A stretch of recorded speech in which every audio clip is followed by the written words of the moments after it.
Good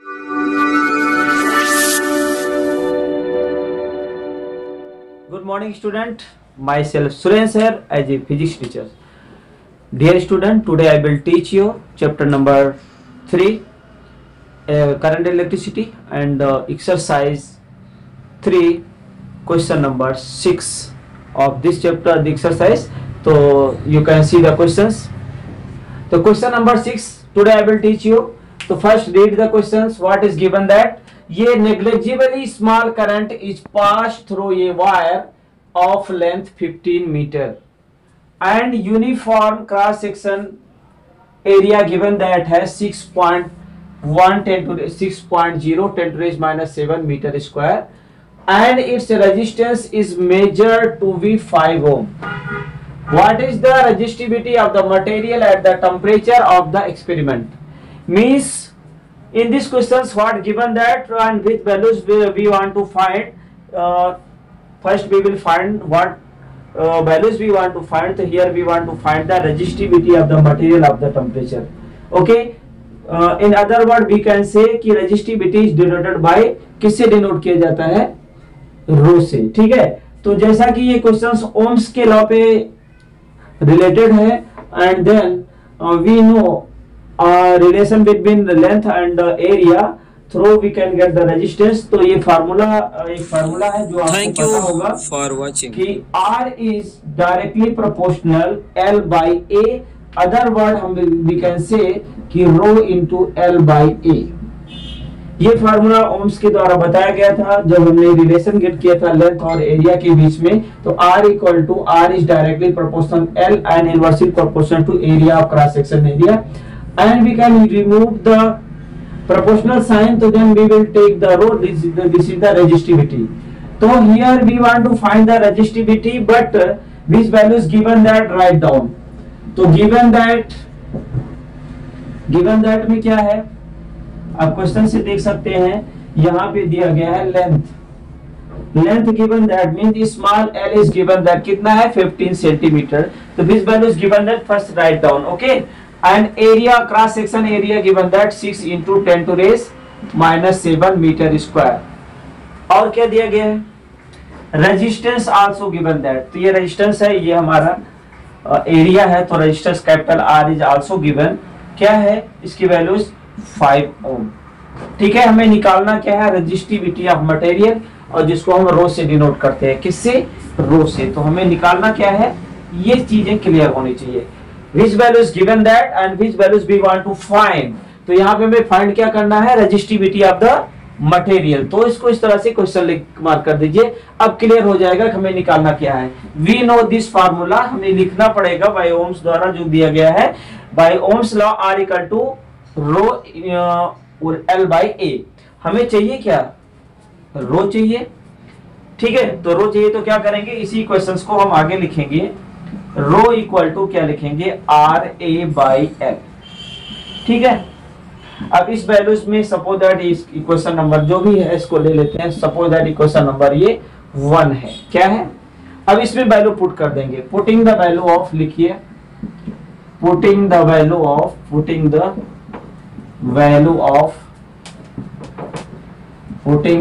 of किसकी value put करोगे? जो वैल्यूज हमारे पास है. आर भी है हमारे पास ए भी है और आई हैव एल आल्सो. तो we will substitute in equation number 1. Putting the value of R A and L in equation number 1 we gate.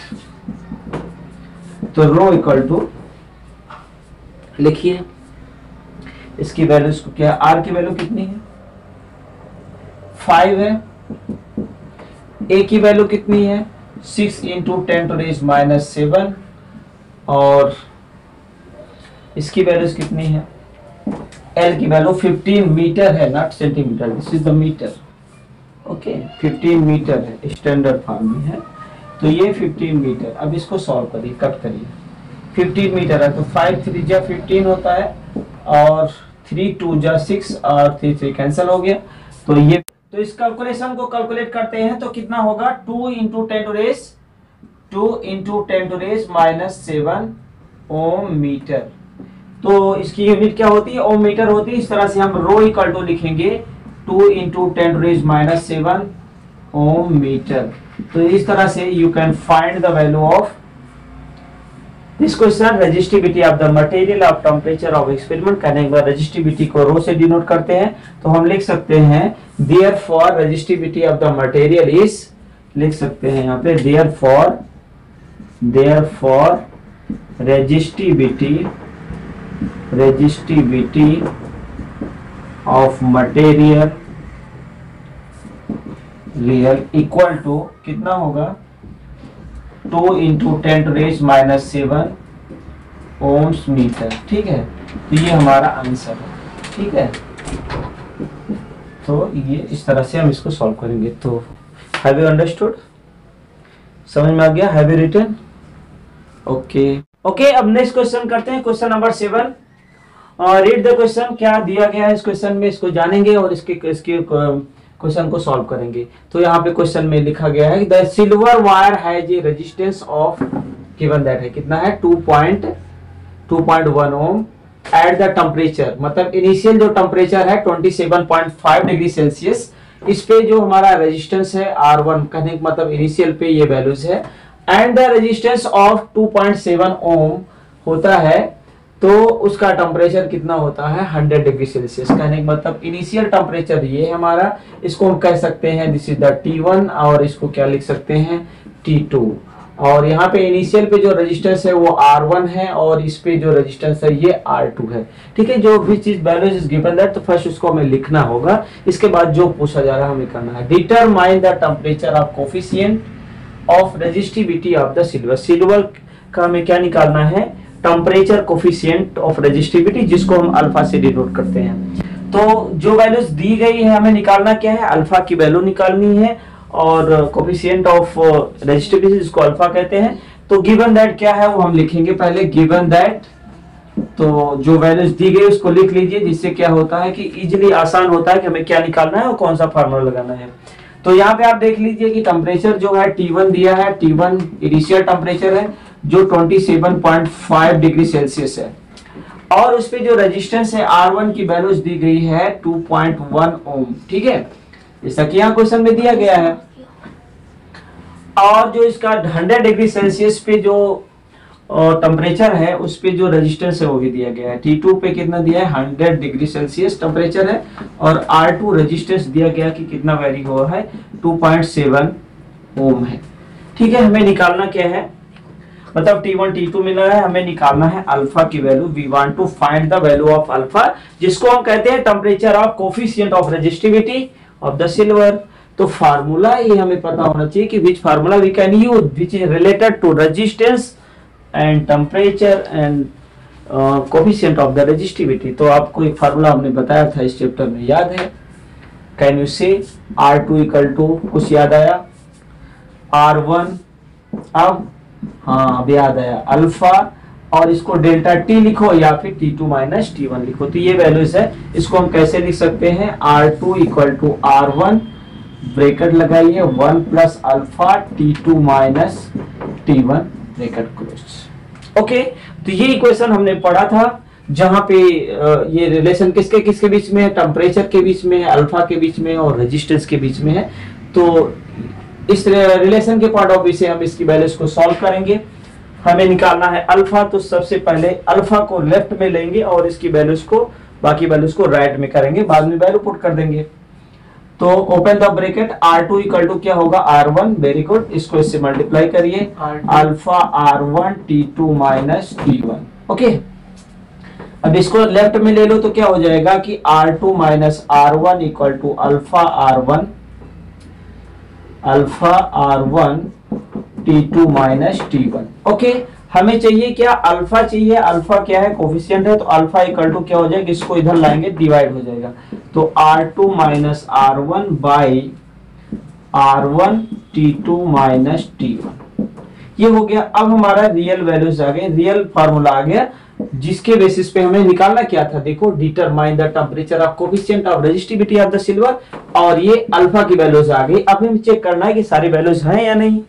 अब देखिए R1 भी हमारे पास है, R2 भी है, T1 है, T2 है, और वैल्यू सब्स्टिट्यूट कर देना है, आंसर आ जाएगा। तो पुटिंग द सपोज दैट इसको मान लो इक्वेशन नंबर 1 है, तो इक्वेशन नंबर 1 में सभी वैल्यूज को हम पुट करेंगे और आंसर निकालेंगे। ठीक है, तो ये लिख लिया आप लोगों ने, have you written this values, लिख लिया? Okay, now write down putting the value of R1, R2, T2 and T1 in question number 1। लिखिए यहाँ पे putting the value of R1, R2, T1 and T2 in equation number 1 we get। अब क्या लिख सकते हैं यहाँ पे, अल्फा इक्वल टू R2 की वैल्यू कितनी है, R2 ये अभी हमने पहले लिखा था कितना है 27, तो क्या लिखेंगे 2.7, 27 ना 2.7 माइनस R1 की वैल्यू कितनी है 2.1 है, और यहाँ पे क्या है T2 की वैल्यू है ये 100 माइनस T1 है 27.5। ओके, अब इसको सॉल्व करेंगे तो कितना आएगा 0.6 आएगा न्यूमरेटर में, और यहाँ आएगा 2.1, और इसको सब्ट्रैक्ट करोगे 100 माइनस तो आएगा 72.5। ये हो गया। अब हमें क्या करना है, मल्टीप्लिकेशन करना है। क्या होगा इसका मल्टीप्लिकेशन 2.1 इंटू 72.5। चलिए कैलकुलेट करिए कैलकुलेटर से, कितना आएगा 1.152.25। गुड, तो ये आ गया क्या 152, जो मल्टीप्लाई करो 2.1 इंटू 72.5 तो 152.25 है। अब इसको सॉल्व करिए, 1.6 डिवाइडेड बाय 152.25 तो कितना आएगा 0.003939। ओके, अब इसकी यूनिट क्या होती है, यूनिट लिखना है तो डिग्री सेल्सियस इनवर्स होता है। ठीक है, तो इस तरह से ये वैल्यूज आ जाती है। तो अल्फा की वैल्यू हमें मिल गई, हमें निकालना क्या था, अल्फा ही निकालना था, और अल्फा की वैल्यूज आपको मिल चुकी है। ठीक है, तो इसको हम लिख सकते हैं अल्फा इक्वल टू कितना आ गया 0.0039 degree Celsius inverse. This is our answer. तो इस तरह से इस आंसर को हम निकाल सकते हैं, और इसमें कुछ नया है नहीं, खाली हमें क्वेश्चन को समझना है। This value is given that, जो मान दिया गया है उसको आपको लिख लेना है।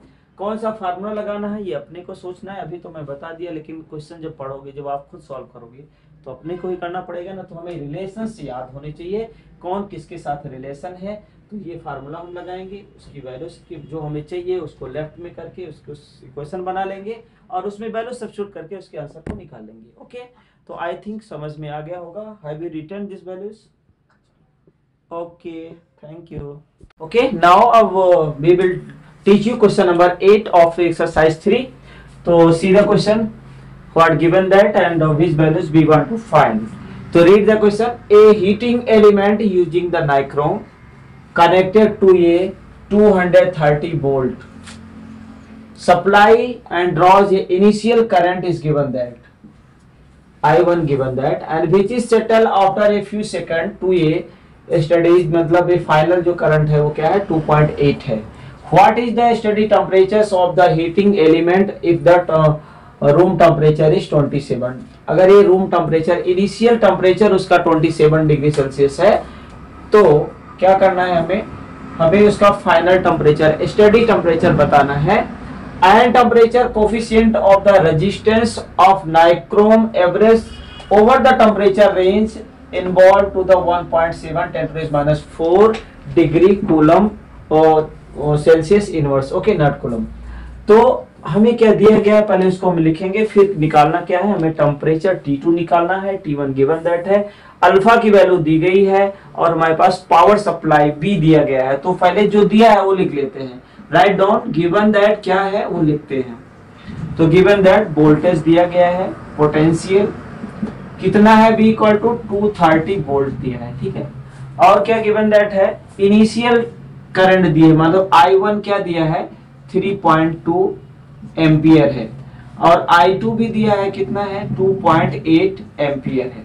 और क्या दिया गया है, this values given that initial temperature given that, initial temperature मतलब T1 गिवन दैट कितना है 27 डिग्री सेल्सियस। और क्या दिया गया है, अल्फा की वैल्यू गिवन दैट है, अल्फा है 1.7 10⁻⁻⁴ डिग्री सेल्सियस और सेल्सियस इनवर्स। ओके, हमें फाइंड आउट क्या करना है, T2 फाइंड आउट करना है। कहने का मतलब फाइनल टेम्परेचर क्या होगा ये हमें फाइंड आउट करना है। तो उससे पहले जो वैल्यूज दी गई है वो तो लिख लिया, लेकिन इसके लिए एक फार्मूला होता है जहां पे coefficient of coefficient temperature, coefficient of resistance of nichrome की वैल्यू को अल्फा से डिनोट करते हैं और टेम्परेचर की वैल्यूज होती है तो वहां पे एक फार्मूला यूज करते हैं। वो फार्मूला यूजिंग दिस फार्मूला, ये फार्मूला रेजिस्टेंस के लिए है R2 इक्वल टू R1 जो अभी हमने पढ़ा था 1 plus alpha delta T. Okay, ये फार्मूला है। अब यहाँ देखना पड़ेगा, हमारे पास R1 R2 तो है नहीं, लेकिन इसके बेसिस पे first we will find the value of R1 and R2। तो इसको पहले सॉल्व कर लेते हैं। जो हमें निकालना है यूजिंग दिस फार्मूला, इसके बेसिस पे हमें क्या निकालना है, T2 निकालना है। तो इसको और सॉल्व करते हैं। R2 इक्वल टू क्या लिखेंगे, R1 plus alpha R1 delta T.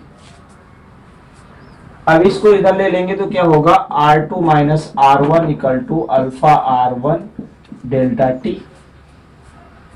इस टर्म को इधर ले लो, alpha R1 delta T equal to R2 minus R1। अगर हम इसकी बात करें डेल्टा टी की तो क्या हो जाएगा, R2 माइनस R1 और इसको ले जाएंगे इधर तो डिनोमिनेटर में हो जाएगा, क्या होगा ये R1 डेल्टा अल्फा R1 क्या हो जाएगा, अल्फा R1 हो जाएगा। और वी नो डेल्टा टी क्या है, टेम्परेचर डिफरेंस है। तो डेल्टा टी की जगह क्या लिखेंगे, T2 माइनस T1। तो यहाँ पे अगर ये वैल्यूज को पुट करते हैं T2 माइनस T1 तो लिखेंगे R2 minus R1 upon alpha R1। और हमें चाहिए क्या, T2 चाहिए, ये वैल्यूज चाहिए, मतलब ये चाहिए। तो T2 इक्वल टू हम क्या लिख सकते हैं, T2 equal to R2 minus R1 upon alpha R1, alpha R1 plus T1। तो ये हमारा एक फार्मूला हो गया जिसके बेसिस पे हमें इसकी वैल्यूज को निकालना है। अब इसमें चेक करना है कि कौन कौन सी वैल्यूज नहीं है। तो ये क्या है, अल्फा R1 है, इक्वेशन नंबर 1 मान लेते हैं, ठीक है। अब यहाँ पे ध्यान दीजिए कि क्या वैल्यूज नहीं है हमारे पास, R1 R2 डायरेक्ट नहीं दी गई है, लेकिन हम वैल्यूज को निकाल सकते हैं। जैसा कि आप देख सकते हैं यहाँ पे हमें पता है by Ohm's law, Ohm's law के अकॉर्डिंग हम बता सकते हैं, क्या बता सकते हैं, B equal to I R होता है। तो R क्या होता है, B बाई आई होता है। अगर इसी तरह से अगर हमें R1 निकालना है तो क्या लिख सकते हैं, अगर हमें यहाँ पे R1 की वैल्यू निकालनी है तो हम क्या लिख सकते हैं, R1 इक्वल टू लिख सकते हैं B अपान I1। अब यहाँ B की वैल्यू कितनी है, B की वैल्यू 230 है, रख दो यहाँ पे, डिवाइडेड बाई 3.2 I1 कितना है, ये है। तो इसकी वैल्यूज क्या हो जाएगी, 71.88 ओम हो जाएगा। तो कहने का ये मतलब है R1 की वैल्यू होगी 71.88 ओम, ठीक है। तो R1 निकल आया। इसी तरह से हमें क्या निकालना पड़ेगा, R2 निकालना पड़ेगा, क्योंकि R1 R2 नहीं होगा तो हम इस क्वेश्चन को सॉल्व नहीं कर पाएंगे। तो इसको रफ कर दें, चलो ठीक है। तो हम लिखेंगे अब आगे की वैल्यू R2 निकालेंगे बाय ओम्स लॉ। तो R2 इक्वल टू क्या होगा, B बाई I2, और I2 की वैल्यू क्या है, 2.8 है। तो यहाँ पे लिखेंगे, क्या लिखेंगे, 230 डिवाइडेड बाय दिस वैल्यूज 2.8। तो डिवाइड करो कितना आएगा, R2 82.14 बाय माइनस 14, और ये ओम है, इसका ओम का साइन है। तो इस तरह से हमारे पास R1 R2 की वैल्यू आ गई। अब हमें क्या करना पड़ेगा, जब ये दो वैल्यूज हमें गेट हो गई, we have got both values R1 R2, then we can substitute because we know alpha I have and T1 also we have, तो we will substitute the value of that। तो हम इसमें rough करें इसको, have you written, okay। तो अब हम यहाँ पे वैल्यू पुट करेंगे और लिखेंगे, लिखिए पुटिंग द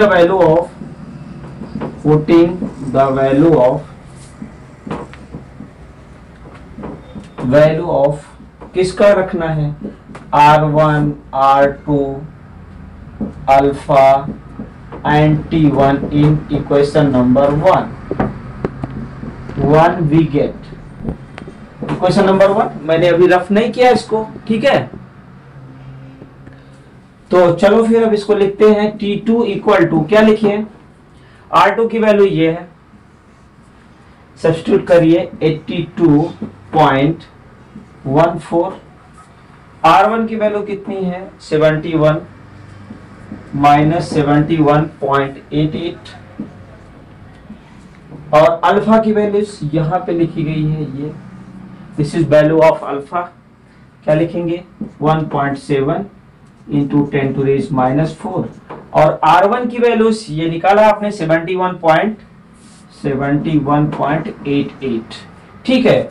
जब इसको सब्ट्रैक्ट करते हो इसको इससे तो कितना आता है, हाँ भी यहाँ मिसिंग हुआ है, प्लस क्या है T1 की जगह पे क्या लिखोगे 27, सारी वैल्यूज लिख दिया आप लोगों ने, यहां तक कोई डाउट नहीं, आगे बढ़े। अब क्या करना है कि न्यूमरेटर में इसको सब्ट्रैक्ट करो, कितना होगा 10.26, वेरी गुड। अब ये जो 10 की पावर ये है डाउनवर्ड, तो इसको ऊपर ले जाएंगे तो ये प्लस हो जाएगा, 10 टू रेज 4 हो जाएगा। अब इसको मल्टीप्लाई करो तो कितना आएगा 1.7 इंटू 71.88, इन दोनों को मल्टीप्लाई करके बताइए कितना आएगा, करो जल्दी से। 122.19, ठीक है। और यहाँ पे 27 तो ऑलरेडी हम ऐसे लिख देंगे। अब क्या करना है कि अब इसकी जरूरत है नहीं, इक्वेशन तो हमने लिख लिया, इसमें वैल्यू भी सब्स्टिट्यूट कर दिया। अब हमें क्या करना है, हम इसको 10,000 से मल्टीप्लाई करेंगे तो क्या हो जाएगा 2600 डिवाइडेड बाई 12.19, ठीक है, प्लस 27। चलिए अब इसको डिवाइड करके बताइए, इसका डिवीजन क्या होगा 839.675, फिर से 839.675, गुड। और ये आएगा 27, ये है T2, ओके। अब इसको अप्रोक्सीमेट हम क्या लिख सकते हैं 840 लिख सकते हैं, चलो ठीक है हम इस साइड में लिखते हैं। तो T2 की वैल्यू हमें निकालना था और T2 का कैलकुलेशन बाकी है, बाकी हमारा आंसर भी आ गया। तो इन दिस वे क्वेश्चन को समझ के क्या दिया गया है, कैसे निकालना है, कौन सा फार्मूला लगाना है, ये अगर क्लियर हो जाता है तो क्वेश्चन इजीली आ जाता है। तो अब हम T2 की वैल्यूज को पुट करते हैं। अब इसको अप्रोक्सीमेट हम लिख सकते हैं, ये 5 से ज्यादा है तो इसमें एक जोड़ देंगे, तो वी विल ऐड दिस 1, तो व्हाट अप्रोक्सीमेट वैल्यूज है ये 840 प्लस 27, तो इसको हम ऐड करेंगे तो 867 डिग्री सेल्सियस हो जाएगा। तो in this way we can find the answer, okay. तो ये T2 की वैल्यू जो हमें निकालना था, what is the steady temperature of the heating, तो हमें T2 की वैल्यू इस तरह से गेट कर पाएंगे, ठीक है। तो आई थिंक समझ में आ गया होगा आपको, लिख लिया, have you written, okay, thank you.